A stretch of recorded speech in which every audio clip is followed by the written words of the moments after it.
Thank you so much. మీరు prime time debate లో participate చేసినందుకు, I news prime time debate కి వచ్చినందుకు thank you sir. Thank you so much JD Seelam గారు. ఇక మొత్తంగా తమిళనాడులో క్షణ ఉత్కంఠకైతే తెరపడింది. రేపు సీఎం గా విజయ్ ప్రమాణ స్వీకారం చేయబోతూ ఉన్నారు. రకరకాల పరిణామాలు జరిగాయి. మొత్తంగా క్లైమాక్స్ ఏ విధంగా ఉంటుందో, సినిమాకు మించిన ట్విస్ట్లతో క్లైమాక్స్ అయితే అదిరిపోయింది అంటున్నారు చాలా మంది పొలిటికల్ అనలిస్టులు. సో ఇదే అంశానికి సంబంధించి మనతో మాట్లాడేందుకు టీవీకే పార్టీ నుంచి సందీప్ రాయల్ గారు ఉన్నారు. సందీప్ గారు నమస్కారం. నమస్కారం అండి. సో చాలా సందర్భాల్లో మనం మాట్లాడుకున్నాం టీవీకే పార్టీ విజయానికి సంబంధించి, టీవీకే పార్టీ ప్రచారానికి సంబంధించి. సో ఎలా చూస్తున్నారు? మొత్తంగా ఉత్కంఠకు తెరపడిందా? చిమ్మ చీకట్లను చీల్చుకొని విజయ్ ఇక సీఎం కాబోతున్నారా? ఎటువంటి అడ్డంకులు ఉండకుండా ఉండబోతున్నాయా? శ్రేణుల్లో సంబరాలు ఏ విధంగా ఉన్నాయి? మొత్తంగా ఏం చెప్పదలుచుకున్నారు ఈ విజయానికి సంబంధించి? ఖచ్చితంగా అండి, పార్టీ పెట్టిన రోజు అధ్యక్షులు వారు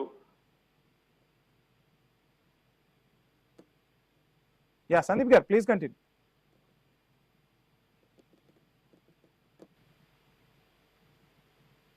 hello, please continue sir.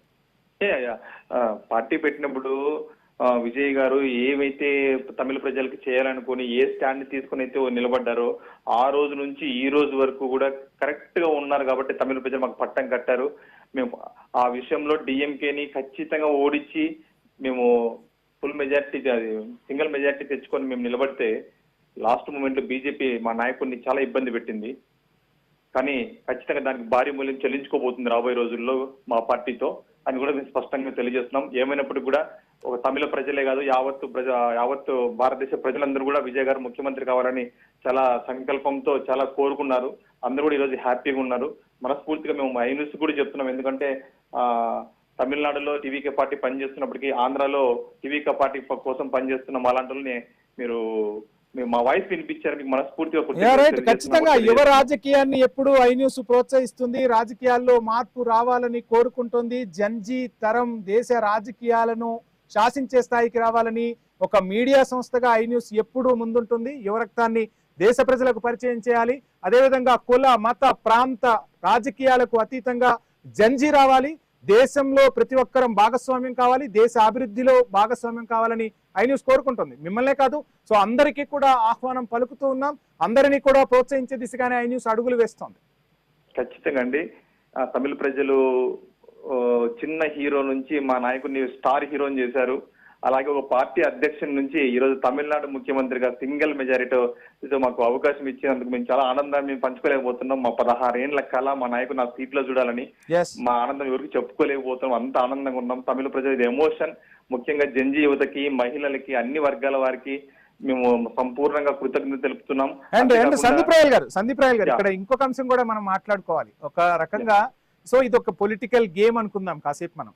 Stalin మాట్లాడిన విధానం కానీ, ఈరోజు స్టాలిన్ ప్రదర్శించిన రాజనీతి కానీ, సో ఏ విధంగా అనిపిస్తుంది మీకు? సో రాజకీయాల్లో ఓటములు గెలుపులు సహజం, కానీ ఈరోజు స్టాలిన్ కూడా ప్రజల మనసును గెలుచుకున్నారు. తన వ్యాఖ్యలతో కావచ్చు, తను మాట్లాడిన విధానంతో కావచ్చు. గవర్నర్ కు కూడా చెప్పారు, ప్రభుత్వానికి అనుమతి ఇవ్వండి, ప్రభుత్వం అక్కడ కొలువు తీరాల్సిన అవసరం ఉంది, సంక్షేమ పథకాలు ప్రజలకు అందాలంటూ కూడా ఆయన చెప్పిన పరిస్థితి. అండ్ ఇంకో స్టేట్మెంట్ కూడా మీ పార్టీకి ఇచ్చారు, ఇప్పుడున్న పథకాలను దయచేసి కొనసాగించండి, ప్రజల కోసమే పనిచేద్దామంటూ కూడా చెప్పారు. ఎలా చూస్తున్నారు ఈ వ్యాఖ్యలను? ఖచ్చితంగా అండి, మేము ప్రజల కోసం పనిచేయడానికి, వాళ్ళకి సేవలు అందించడానికి మా నాయకుడు రాజకీయాల్లోకి వచ్చారు. మా నాయకుడు పార్టీ పెట్టినప్పటి నుంచి కూడా ఎవరిని కూడా వ్యక్తిగత విమర్శలు చేయలేదు. స్టాలిన్ గారిని కూడా అసలు ఎప్పుడు చేయలేదు. స్టాలిన్ గారు నిజంగా మనస్ఫూర్తిగా ఆ మాటలు నింటే మేము మనస్ఫూర్తిగా మేము కూడా ఆయన కూడా కృతజ్ఞత తెలుపుతాం. దాంట్లో ఎటువంటి సందేహం లేదు. కానీ ఖచ్చితంగా తమిళ ప్రజల అభివృద్ధి కోసం, ఖచ్చితంగా తమిళనాడుని అభివృద్ధి చెందడం కోసం, దేశంలోనే ఒక పెద్ద అభివృద్ధి హబ్బుగా తయారు చేయడం కోసం మా నాయకుడు చాలా మేనిఫెస్టోలు పెట్టాడు. మా ప్రజలకు ఉపయోగపడుతున్నాయి అనుకునే పాత హామీలు కరెక్ట్ గా, వాళ్ళ పాలసీస్ కరెక్ట్ కూడా అవి కంటిన్యూ అవుతాయి. అవి ప్రజలకు ఇబ్బందిగా ఉన్నాయంటే కరెక్ట్ కూడా అవుతాయి. దాంట్లో ఎటువంటి సందేహం లేదు. మాది ట్రాన్స్పరెన్సీ గవర్నెన్స్.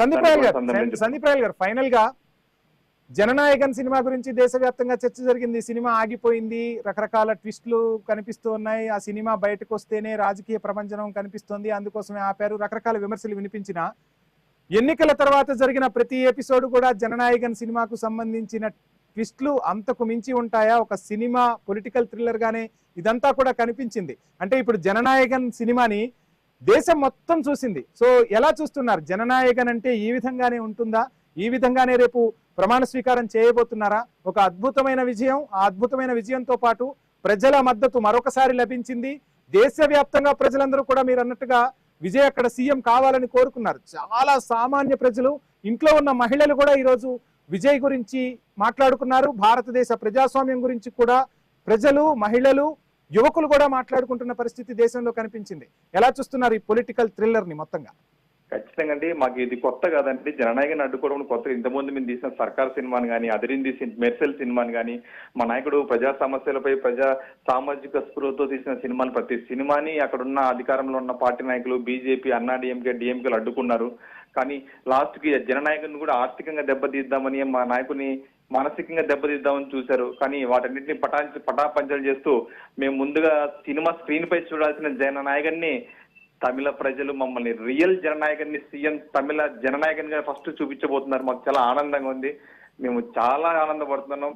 ఖచ్చితంగా ఎవరైతే మా జననాయకుని సినిమాని అడ్డుకున్నారో రేపు వాళ్ళే థియేటర్కి వెళ్ళి చీఫ్ మినిస్టర్ ఆఫ్ తమిళనాడు దళపతి విజయ్ నటించిన